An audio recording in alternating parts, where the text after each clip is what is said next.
There were two sets of talks. There were the public plenary sessions that took place between all four sides involved in the war. There were secret bilateral talks that took place between only the United States and the Democratic Republic of Vietnam. So the South Vietnamese parties were not present, but it was their fate that was being decided. Both sides really did not want to conclude a settlement until they scored a major military victory. I was not prepared, and most people were not, for the Easter Offensive, because it was the largest action since the Tet Offensive.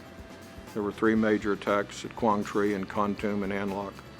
It involved 130,000 troops. They attacked An Loc with tanks, and tanks had never been seen that far south before. So the intensity of that battle surprised everybody. Le Duan was hoping that his strategy would bring Vietnamese Communist forces to victory in a very, very difficult time, because you just had, sort of major announcements that Nixon was going to visit China and visit the Soviet Union, the first time that an American president would visit either of those two countries. This had a devastating impact on the North Vietnamese leadership, and they launched that spring-summer offensive right in between the Beijing and the Moscow summits. The 1972 spring-summer offensive was an offensive that once again showcased Le Duan's desire to push forward his general offensive, general uprising in a different incarnation. He thought that the window of opportunity arose once again to topple the Saigon regime. About 4,500 ARVN were surrounded by 30,000 North Vietnamese and under siege. So essentially we lived in bunkers. We took artillery from the enemy on a regular basis, day in and day out. And mostly what the advisors did was to put in airstrikes. In 72, they tried to attack us without U.S. troops. But we handled them well.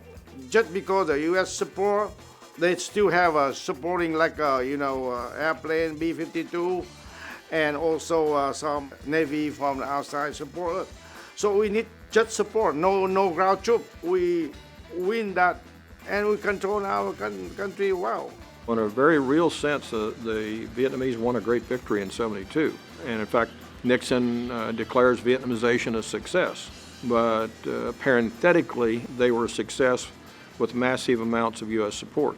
The effect of the failure of that offensive to topple the Saigon regime and to also derail this sort of great power collusion was that Le Duan finally had to turn to the diplomatic sphere and negotiations. Le Duan had always believed that the sort of puppet collapse was intimately tied and connected to American withdrawal. So if the two governments could be overthrown, then the Americans would inevitably have to withdraw. Following the Easter offensive, then Le Duan starts changing his tune, and he wants to focus on negotiating the Americans out. That's what Ho Chi Minh had wanted his whole life, is to just deal with the Americans first and then turn to the enemy in Saigon and vanquishing them at a later point. In the aftermath of the '72 fighting, both sides made significant concessions.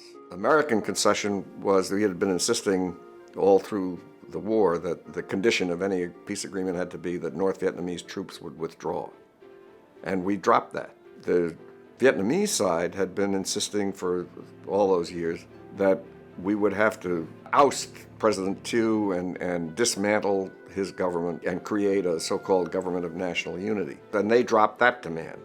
And over the next month or so, Kissinger and Thaw completed an agreement which was accepted by both sides, down to the final word. The South Vietnamese government was excluded from those negotiations. They had some inklings about what was going on, but they were not included. After this draft was concluded and a signing date was set, Kissinger went to Saigon to get President Thieu to sign on. What Kissinger didn't know when he arrived in Saigon in the fall of 1972 with this draft agreement was that the South Vietnamese had already acquired a copy, and they didn't agree with many different aspects of that draft agreement. The South Vietnamese government believed that Kissinger was duped by the North Vietnamese negotiators. Thieu's handwritten notes, his angry notes, which calls Kissinger every bad name that he could think of in 3 different languages, sort of foreshadows the death of this draft agreement and how there would not be peace in 1972. Kissinger then went back, and in effect, he backed out of the agreement that he had already signed on to.